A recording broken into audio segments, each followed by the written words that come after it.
welcome to our special coverage of the Russian invasion of Ukraine. I'm Olumide Mokoli. The headlines. Danish authorities spot breach near Bornholm after Nord Stream 1 and 2 lose pressure. Zelensky says Kyiv will not call up additional troops in response to Russia's partial mobilization.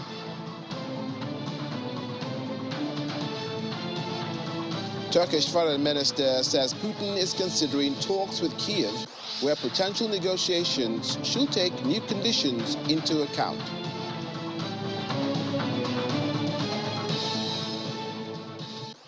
Thank you so much for joining us this morning. Denmark is warning that the controversial gas pipeline from Russia, Nord Stream 2, has begun leaking in the Baltic Sea, endangering naval traffic. It set up a prohibitive zone within 5 nautical miles, about 9 kilometers, of the pipeline near the Bornholm island. The Danish energy minister said it had acted after being informed about a pressure drop in the now defunct undersea pipeline earlier on Monday. Meanwhile, operating company Nord Stream 2 says the drop happened overnight because the Nord Stream 2 landfall dispatch registered a rapid gas pressure drop on line A of the Nord Stream 2 natural gas pipeline. However, in a statement, the company adds that it was investigating the matter. The company's majority shareholder is Russia's state-owned Gazprom giant.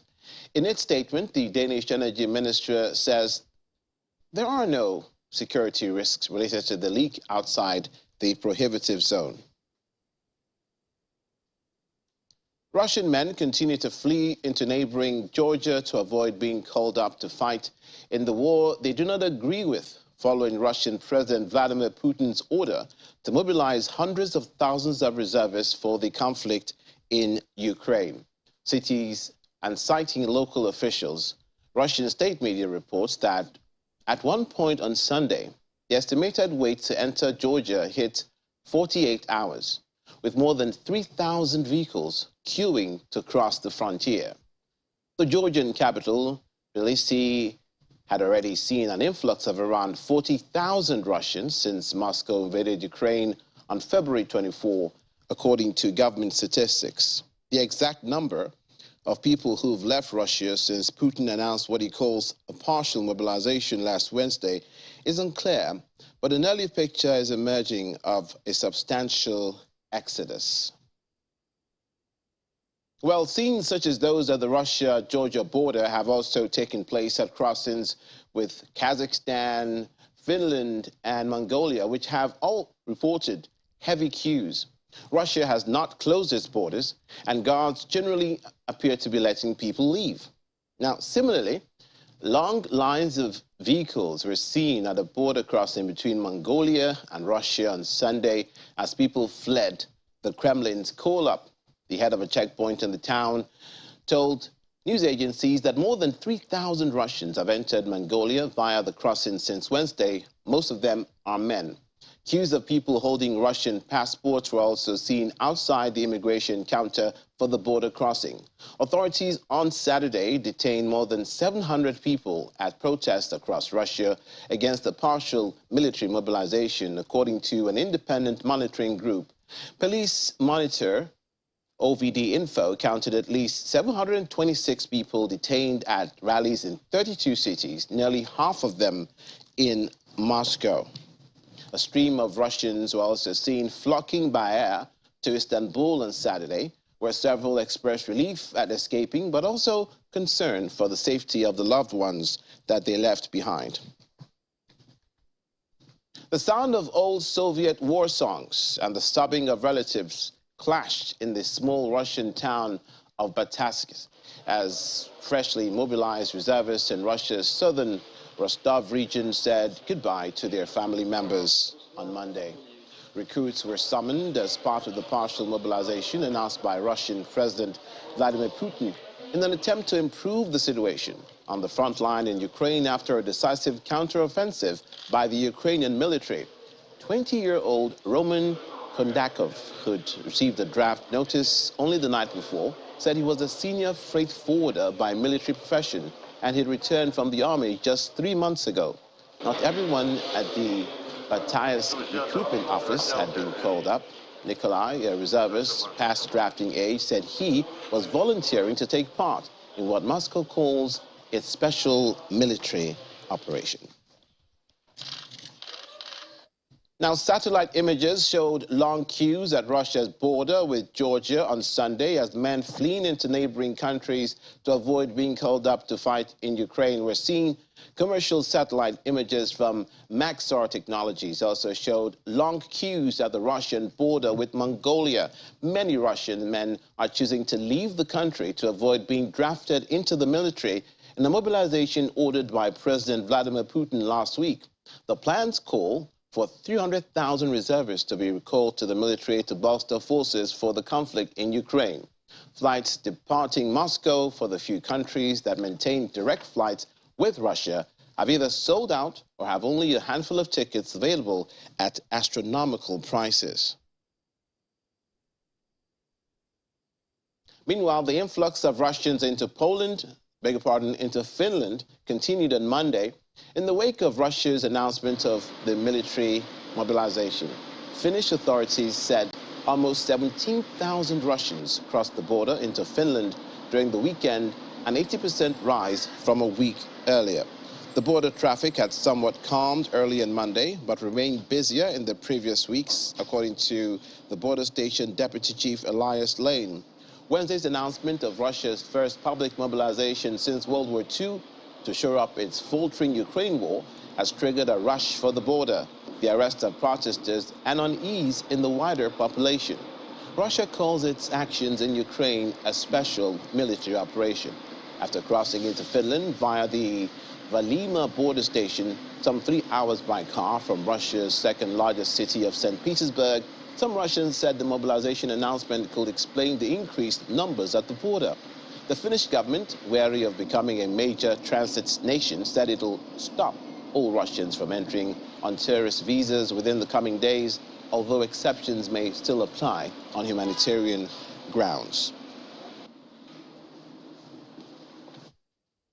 Now, joining us is Andrei Matisak, Deputy Head of Foreign Desk, Pravda newspaper in Bratislava, Slovakia. Thank you so much for coming on the program this morning. Thank you very much. Thank you for having me. What are your initial reactions to the exodus of Russians from the country to escape what they call the partial mobilization? Look, it's quite clear that Russian men are not willing to fight Putin's war in Ukraine, or quite a huge amount of them. They are just fleeing the country as fast as possible. Still, all borders are open. There are a lot of speculation that the Russian regime will close the border. It didn't happen yet, but as you pointed out in your previous segment, there are a lot of people coming even to Mongolia, also to Georgia, to other countries. We will see also how Europe will react, because there is also a pressure on borders in Finland, as was mentioned. For example, my country, Slovakia, which is bordering Ukraine and Russia, but still said that we are not going to give humanitarian visa to Russian men who are fleeing the mobilization. So we will see how the situation will evolve. But coming back to your original question, I think it's quite clear that the significant segment of Russian populations is not willing to fight Putin's war in Ukraine. How then do you see the Russian reaction to those who, as we reported, are at the border? They're not being prevented from leaving. Do you see that as Russia giving them some leeway? At this moment, it seems so. Maybe Russians authority were surprised by the exodus. Maybe they just thought that, okay, there will be a mobilization or partial mobilization, or however we call it, and people will just obey. It seems this is not the case. So I think it was kind of a I would say they didn't understand what ordinary people think. And one thing also must be said. It seems for now, at least for now, the mobilization is very much targeted minority groups, poorer people, even prisoners, and so on. So I think that people who still feel that they have a chance to leave, men in a military age, they are trying simply to leave. And Kremlin also said that, okay, not everything is fine. If you look at the Russian televisions, especially the channel Russia 1 and the program, the night program, for example, yesterday, people at the studio, Margareta Simonian from the RT, were saying a lot of about how maybe the mobilizations wasn't somehow is not understood properly, and we have to do it in a more proper way. So I think that it was a little bit of surprise for Russian regime that people are willing to just leave Russia immediately after listening there will be mobilization.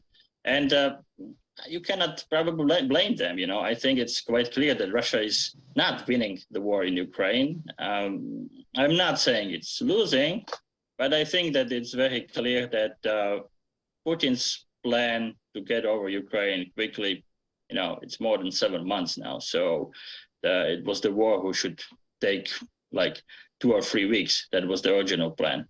It doesn't work that way. It's very clear. Mm.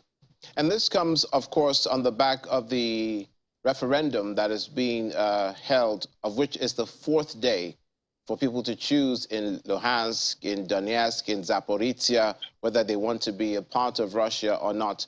In Slovakia, where you are, what's the sentiment for those who think that this is just annexation of Crimea 2.0? It is. It is not a referendum. It is not about choosing the fate. It's, you know, those people are voting under guns. You know, those people are voting under tremendous pressure of occupied forces. This is against the international norms, as against the rules of war. So I think that what Russia is trying to somehow create is to establish some kind of facts on the ground, like with the Crimea, as you pointed out. Like, okay, we have those territories, so in case of negotiations, you know, we cannot lose them. So I think this is the case. This is the aim of Putin's regime, really, to somehow establish reality on the ground, but it is fake reality. I think that majority of those people who are even voting now wouldn't vote for Russia if there wouldn't be a pressure from occupied forces. So I think the international community simply has to condemn those shame referenda, and we cannot accept any results because this is really not a democratic process. Of course, there are some observers, but those observers are totally pro-Russian, not and of course you see some clips, those observers saying, "Oh, everything is fine." I really don't think that everything is fine. There is a war going on, and Russia is trying to use this also as a psychological tool, saying, "Okay, we are somehow in control," but I don't think they are. You have to feel for those in those regions, though, because what we understand is that for those who vote yay, that is yes, for the referendum, they have Ukraine to contend with, because Ukraine says there'll be 15 years imprisonment for those found to be supporting or organizing the referendum. And on the Russian side, we also hear that in some places it's been described as a secret ballot, in other places as an open ballot, that as you vote, yes or no, the Russian soldiers are there watching you in a menacing way. And so what do you make of that? You're absolutely right. That's in every war, the ordinary people suffer. On one hand, it is very understandable that Ukraine has to say, we have to protect, excuse me, we have to protect our territorial integrity. So yes, there will be punishment for those who are voting yes. But on the other hand, this is the Russians making. they created this situation. They started the war, and Putin's forces are occupying those territories. So I think that I wouldn't like to be in the shoes of those people living there, because yes, you're absolutely right. They are under the rock and the hard place, like what we can do. So, but and frankly speaking, I would understand people who are even voting yes, because under the pressure of Russian forces, what would you do? You want to protect your family. You just wanna live the life.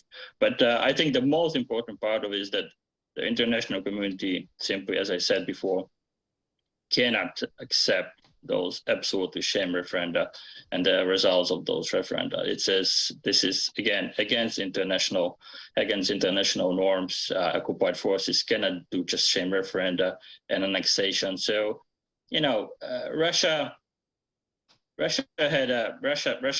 did it in Crimea, as we said before. Somehow they established a case. Nobody was talking about Crimea for many years. Like, basically we have been pretending it's set, but it doesn't seem so. I think that that even Crimea might be part of at one moment, maybe part of the negotiation, or we'll see. The Russian forces had to withdraw from some regions, as we have seen the last couple of weeks. So war is really not going very well for Mr. Putin. For those in those referendum areas caught between the devil and the deep blue sea, a rock and a hard place, and as you put it. But in Slovakia, where you are, finally, before we let you go, could you just give us an insight into what the people are saying on the streets? And even, are there people who are in support of this Russian invasion in Slovakia? Sure, there are. There is a maybe shallow but quite widespread sentiment, pro-Russian sentiment. So if you look at the polls, I think, roughly speaking, between 25 to 35%, depends on the poll, depends on the questions, somehow tends to say that Russia is right, what Russia is in their endeavor. This is not a new thing.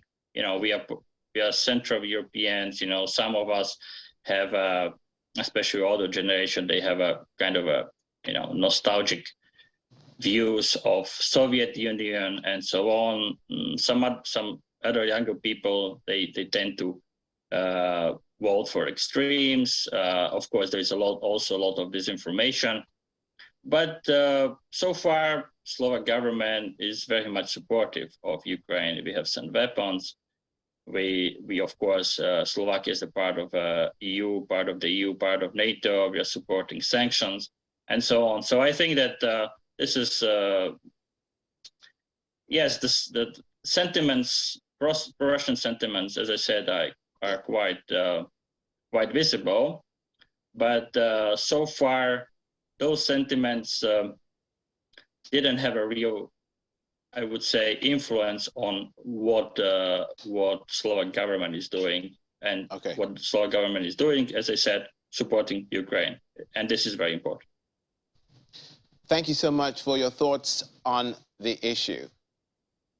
Thank you very much. Andrej Matisak, the Deputy Head of Foreign Desk, Pravda newspaper, Slovakia. Thank you. Bye-bye.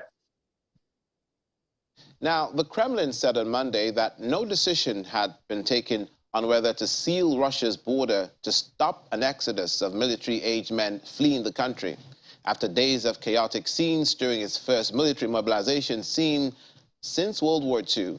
A presidential advisor from Kyiv says they will not call up additional troops in response to Russia's partial mobilization. According to Mikhail Podolyak, advisor to Ukrainian President Zelensky, Ukraine will not announce additional mobilization in response to the referendum on joining Russia currently underway in the eastern part of the country. He insists that Ukraine was losing far fewer soldiers than Russia, echoing the words of Zelensky, who said last week that his army was suffering at least 50 daily casualties, but that Russian losses dwarfed that figure by comparison of a factor of 5. Russian Defense Minister Sergei Shoigu had announced just days earlier that while Russia had lost 6,000 troops since the beginning of the offensive in February, Ukraine has lost about 61,000. According to the Ukrainian side, however, about 55,000 Russian soldiers have been killed.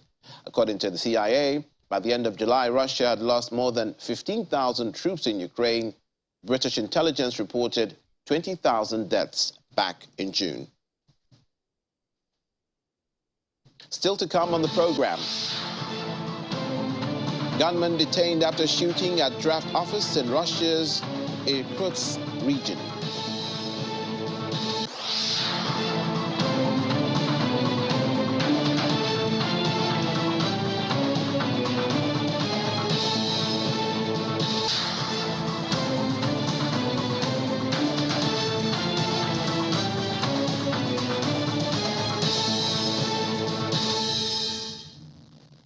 Welcome back. President Vladimir Zelensky has described the military situation in eastern Ukraine's Donetsk region as difficult and said it was the country's #1 goal because it was the same for Russia. Mr. Zelensky said in his nightly video address that the situation in the Donetsk region is particularly severe and Kyiv is doing everything to contain enemy activity. Since Russian forces invaded Ukraine in late February, they have occupied nearly all of the Luhansk region and are slowly advancing through the Donetsk region, the two provinces making up Donbass. The situation in Donetsk region is particularly severe. We are doing everything to contain enemy activity. This is our #1 goal right now, because Donbass is still the #1 goal for the occupiers. Despite the obvious senselessness of the war for Russia and the loss of initiative by the occupiers, the Russian military command is still rushing them to their death. Constant attempts of the Russia offensive on Donetsk region will surely stay in the history of wars as one of the most cynical murders of its own soldiers.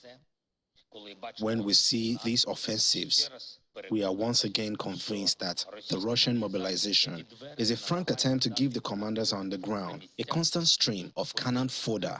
There is no other meaning in the Russian mobilization. While Ukrainian soldiers exhumed the body of a fellow serviceman at a former position of the Ukrainian armed forces in the village of Dementivka, some 10 kilometers from the border with Russia.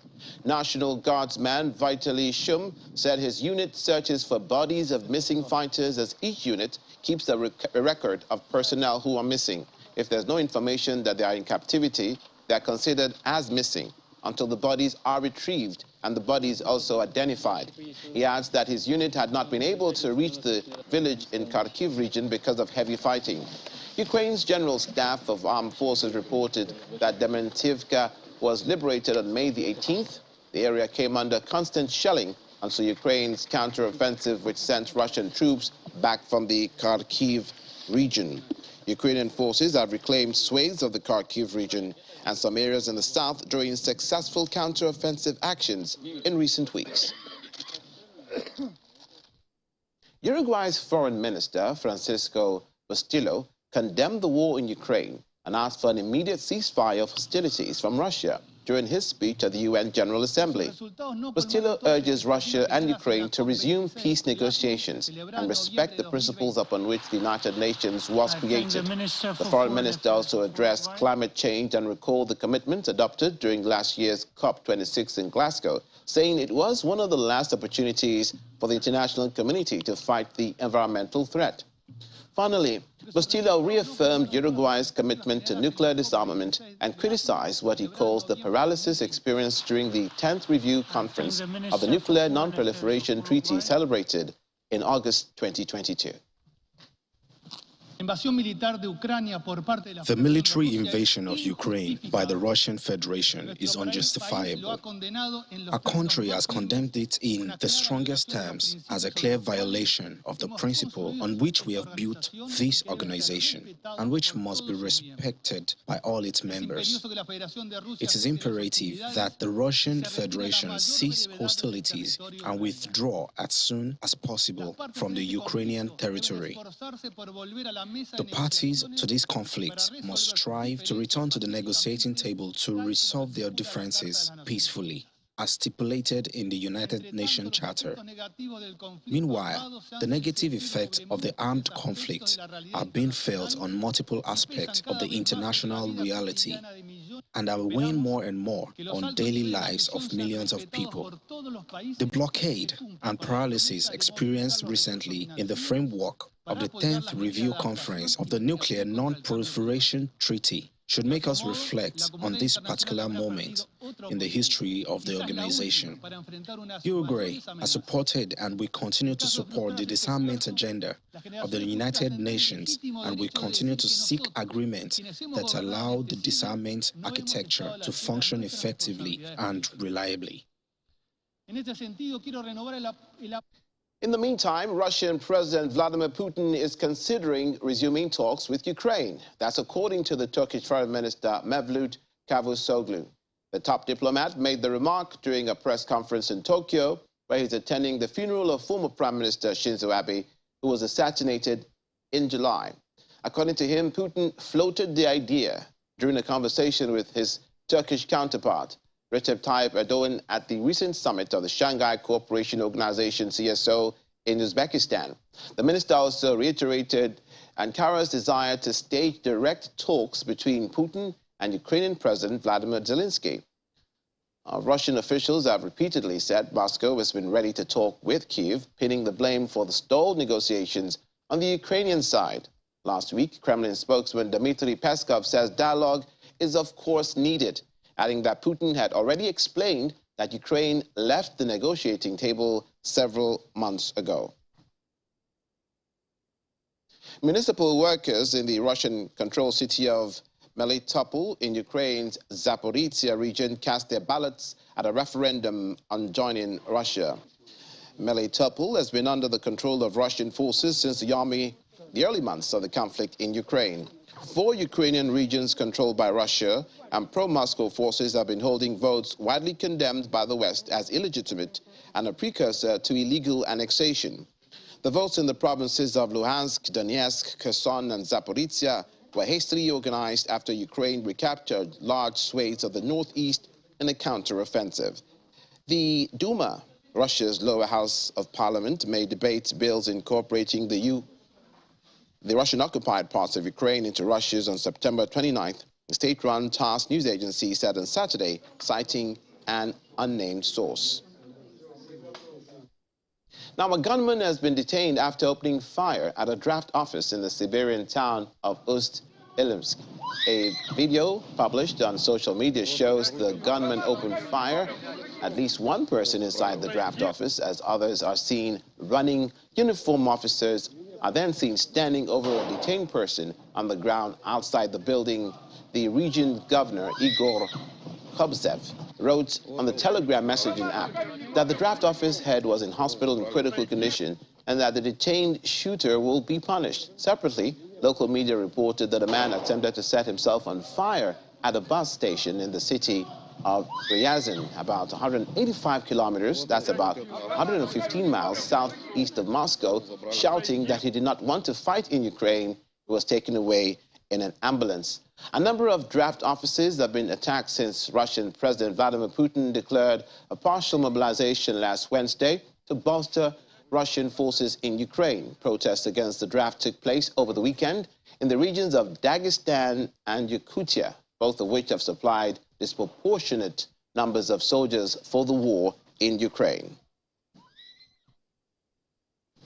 Now, joining us on our coverage of the Russian invasion of Ukraine is Ambrose Ibuke, Chairman, Guild of Public Affairs Analysts, Enugu State Chapter. You're welcome to the program. Thank you, Olumide. Good morning for having. Thank you for joining us. What do you see as the unfolding of events concerning what we just mentioned, the shootings, the prisoner swaps, the shooting at a school that left over 9 people dead and the shooter committed suicide? Do you see this as reactions of the people indirectly to protest against the war in Ukraine? Well, I don't think so.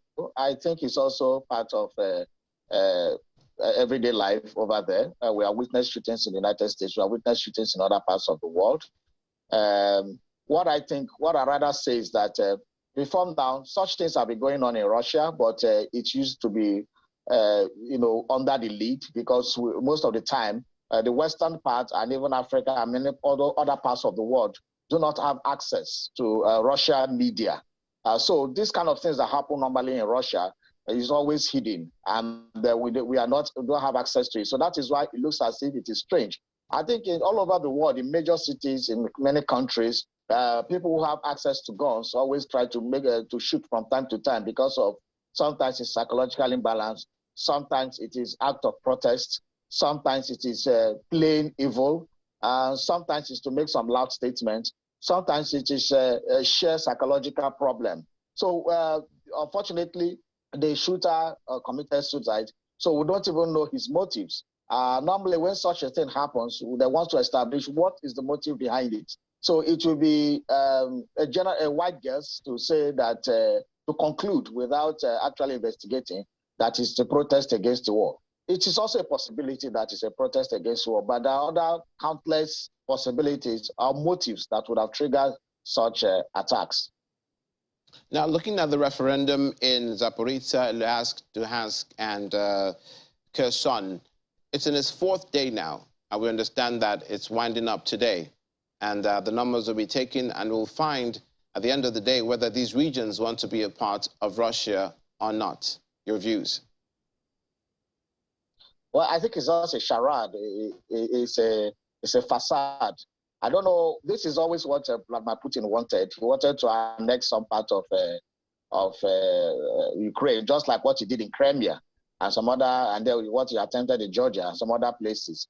So I don't know why he had to go through armed and military invasion. If he wanted to actually conduct a referendum, why did it start with a referendum? Why did he go into war, conquer territories, wasted lives, destroyed properties, caused a monumental intrusion, and caused issues in that region of Europe? So if he just wanted to be part, he could have discussed with the Ukrainian government. And the people themselves are the people that will say they want to join Russia through the referendum, not the other way around. So Russia has done this charade in Crimea. It worked, and he wants to repeat it again in Ukraine. It's, for me, is actually putting the cart before the horse before the cart in this case, because what he has done in the past shows that this is an afterthought. This was not well planned. This is just an excuse to annex the region militarily. So by giving it a kind of semblance of saying that the people were the ones that wanted the annexation to Russia. Meanwhile, he has deployed military, and they have been there for months. So for me, this is just a charade. It doesn't hold water in my estimation. I did say annexation of Crimea 2.0 to the max, the third degree. But speaking of Mr. Putin's decisions that he's making concerning the West on a larger scale, there are little theaters on the side of the conflict in Ukraine, such as the prisoner swap, such as the granting of Edward Snowden, the notorious whistleblower wanted by the United States, not in their good books, granting him Russian citizenship. Seems to me, or it seems as though he doesn't really want to bother about whether or not the American feathers will be ruffled. Russia and America has always been engaged, although they will always say that the Cold War time is over. But the Cold War will never be over between these two giants, Russia and America. They have always been having Cold Wars. So what we call international espionage has always been there since after the Second World War, where it heightened in the 1960s, where we have the East and West bloc. So international espionage, they always tried to outdo each other, be it Russia, be it United States, and both sides are always guilty of this, trying to ruffle the feather, trying to have ace spies or deserters from the other side and welcoming them in the other side. So it has always been a tradition between the two of them. We have a lot of Russian spies and Russian people who are falling off with the Russian regime being housed in America and in Britain too. So the same thing, I think Russia is also doing the same thing. So for me, this is normal. It's a normal characteristics of relationships between Russia and the West. And for me, it's not, I won't waste about that. It's always been going on and it will always continue.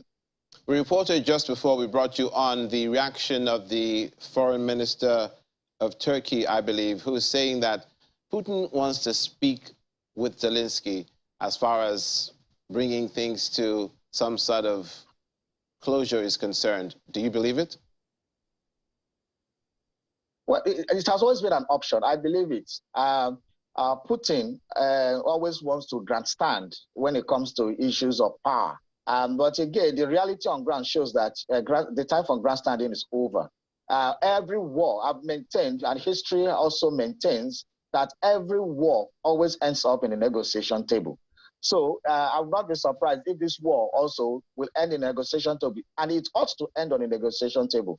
And what Putin is trying to do, in my own estimation, is that he's trying to see if he can exact some promises, if he can exact some of the things he has been fighting using troops on ground, if he can get it in a negotiation table. He has done one step ahead by doing this referendum. And from reports, it shows that the referendum seems to end this week. And if we can get that result of the referendum, I think it's one of the things he wants to put on the table and say, oh, the people of that Donbass region, Luhansk, has agreed to be part of Russia.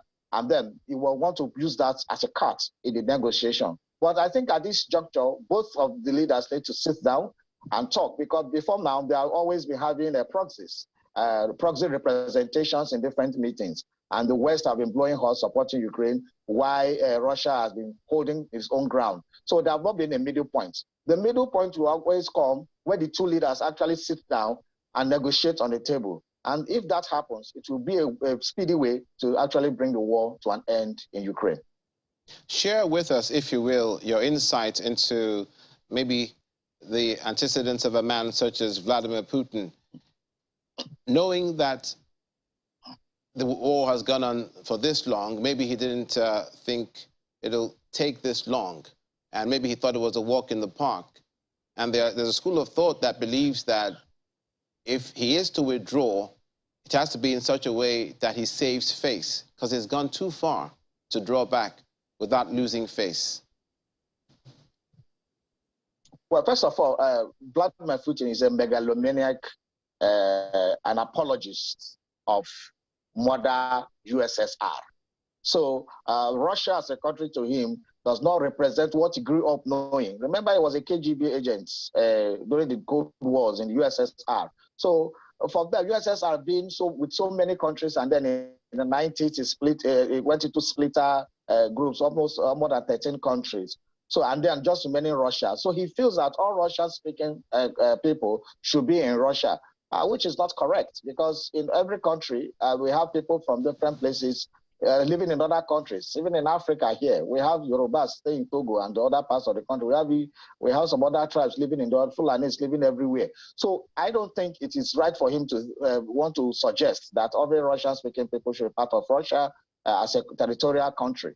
Having said that also, Vladimir Putin is an old school man. I don't think he is in touch with modern realities. He's a dictator in his own country, and he feels that whatever, and because of the nuclear power he has, and being a member of a permanent member of the Security Council, he feels that he can do things on his own and get away with it. Even when he is fond of accusing America of invading other countries. He accused America of invading, for example, Iraq. He accused of issues in Libya and some other countries. But if America is doing that, you see the way America goes about it is not plain brute force. America does not go headlong like that. America uses diplomatics, uses tact. In fact, most of the time, America uses the people of that country to cause insurrection in their own countries. And so that is a very good strategy that America has deployed. And most of the time, America will stay clear of, it seems as if they are not involved in the warfare in the country. But what Putin is doing is what happened in the 40s and the early beginning of the 19th century, 20th century, where there was the First World War in 1914, there was the Second World War in 1939 to 1945, and then the different invasions and missile launches we had in the 60s and then 70s. And that era is no more, commonplace in modern diplomacy. So he should look for ways. So to save face, actually, I think what he wants to do is dig in and then do this referendum, get those part of Russia, Russia-speaking part of Ukraine, try to annex it to Russia. And that is the only way he can save face and say, oh, I succeeded in bringing our brethren back home. I think that is just his own saving, that is his own propaganda, and that is his own way to save face in this war. Mr. Ambrose Igboke, Chairman of the Guild of Public Affairs Analysts, Enugu State Chapter, thank you for coming on the program this morning. Thank you very much, Olumide, for having me. Meanwhile, demonstrators against Russia's partial military mobilization turned to traditional song and dance in Yakutsk in Russia's eastern Siberia. Videos show a crowd of demonstrators in the eastern city dancing in a circle and singing songs in a public square. Source of the video claimed approximately 24 were detained following this demonstration. Last week, Russian Vladimir Putin, the president, launched a new mobilization campaign for the 7-month-long-old war that has already killed thousands, displaced millions, pulverized cities, and damaged the global economy. The plans call for 300,000 reservists thought to be drafted in to bolster the armed forces.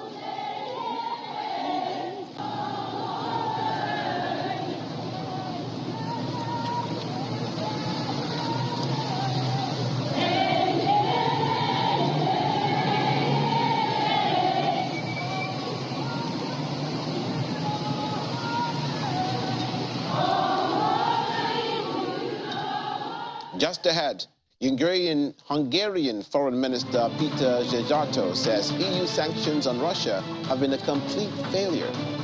Please stay with us.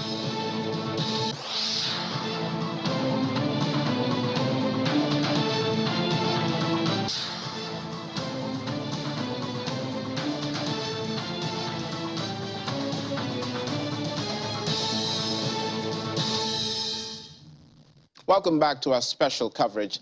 The European Union's EU sanctions against Russia over the Ukraine crisis are a complete failure, as they have yet to ease tension, but backfired on itself and left the United States the biggest winner. That's according to the Hungarian Minister of Foreign Affairs and Trade, Peter Szijjártó.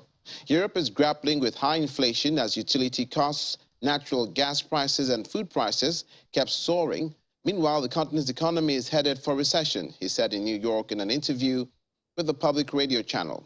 He also adds that a possible 8-sanction package is the wrong direction, but notes that there are no final decisions on the matter, and a formal proposal has not yet been prepared by EU officials. He notes that the United States is gaining economically from the EU's sanctions policy.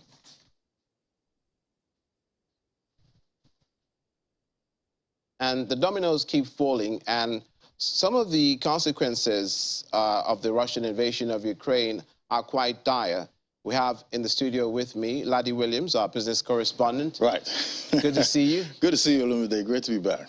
Yeah, it's good to have you back. You haven't been around for a minute. Yeah, been on vacation, but it looks like nothing has changed. The war is still on, and prices are still high. Exactly. And how about Europe getting ready for a winter?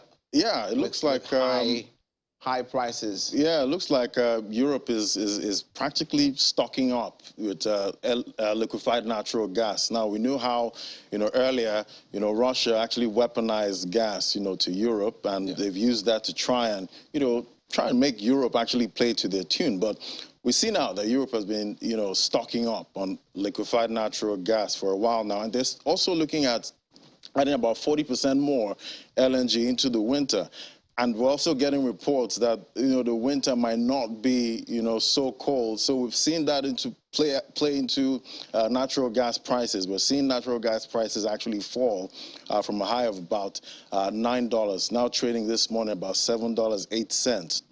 And we've seen how far, natural gas prices have come. Yeah. Before the war, it was trading about $3 to $4.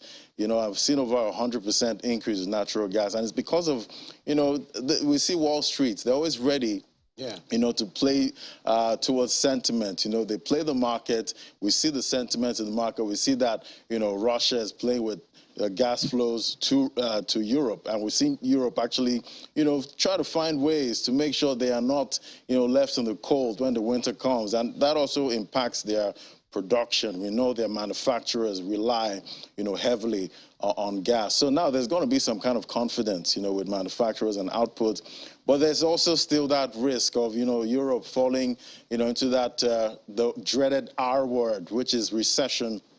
And obviously this will, boost some kind of, confidence with Europe now that there could be some kind of soft landing, now that they're able to stock up on liquefied natural gas. So the fears are kind of easing. So Mother Nature is lending a helping hand. A helping hand, but exactly. Are we certain about that? And is it too late in the day to rely on this alternative, or everything is good to go? Well, at the end of the day, the uncertainties are still there because they still need, that gas. But it's a good step. You need to make alternatives. When you can't get, the natural gas, there's still coal. Even though it's a dirtier alternative, they still have, these alternatives, but they want something that's clean.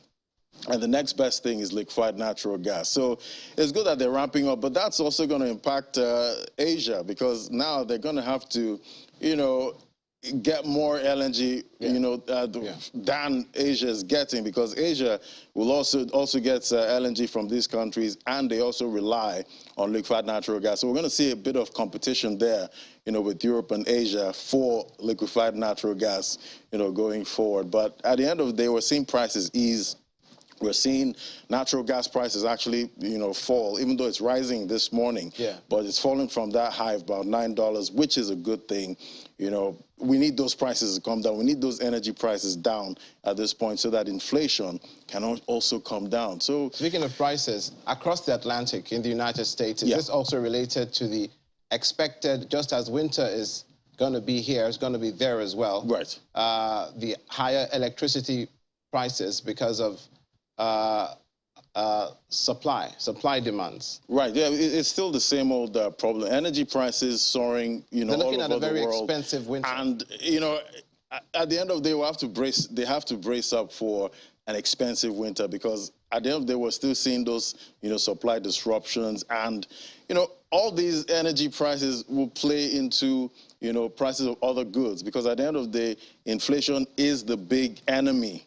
Right now, the global enemy. And if we're not able to bring down energy prices, we might still see inflation still ravaging the world at this point. Okay, I wanted to also talk for a second about US dollar easing, allowing global markets rise. Just a second, yes, just give us a quick... the almighty US dollar is easing, but still on an uptrend. And with this ease we're seeing this morning, we're seeing other markets, start to rally. So we're seeing, some analysts are saying it's going to be a relief rally, that it's not going to be sustained, but it remains to be seen. But at the end of the day, we're seeing the US dollar actually ease compared to 6 other basket of currencies, which is a good thing for, most of these traders out there in the market. So we're seeing prices actually rise in the global markets. Possibly more details in Business Morning after the program. Yeah, we'll drill down on all of those prices. Laddie Williams will be back after this program to give you the heads up in Business Morning on Channels Television. Thank you, Laddie. Thank you. Ukraine manager Alexander Petrakov has vowed to ring the changes again as he targeted promotion to the nation's league top tier against Scotland today. After losing 3-0 to the Scots at Hampden Park last Wednesday, Petrakov changed his whole team for the trip to Armenia at the weekend and came away with a 5-0 win. The 65-year-old is also looking for the blue and yellows to make the step up to the highest echelons of the competition. Scotland's victory over the Republic of Ireland took them 2 points clear of Ukraine at the top of Group B1 and need only a draw in Krakow to get promoted to League A. And Ukraine's Mikhailo Mudryk has been grabbing a lot of headlines since he was linked with Arsenal in the summer. He has scored in the both of Shakhtar Donetsk's Champions League group matches this season. The 21-year-old plays predominantly in the left wing for club and country. The Ukrainian international has compared his game to that of the Portugal superstar's early days as a winger. And finally, the sound of old Soviet war songs and the sobbing of relatives clashed in the small Russian town of Batansk as freshly mobilized reservists in Russian southern Rostov region said goodbye to their family members on Monday, September 26. Recruits were summoned as part of the partial mobilization announced by Russian President Vladimir Putin in an attempt to improve the situation on the front line in Ukraine after a decisive counteroffensive by the Ukrainian military. The military recruitment office sits right next to the local marriage registry office on the town's central square. Some couples had decided they didn't want to bid each other farewell without first making their relationships official. Andrei said he and his fiancée, Yulia, hadn't planned on getting married, but the mobilization announced last week forced them to think again. After being pronounced husband and wife, he and his wife kissed each other, tears streaming down their cheeks, and he left to join his fellow recruits. As the reservists waited outside, a man played upbeat Second World War songs on his accordion, creating an uneasy mix of patriotic fervor and emotional goodbyes.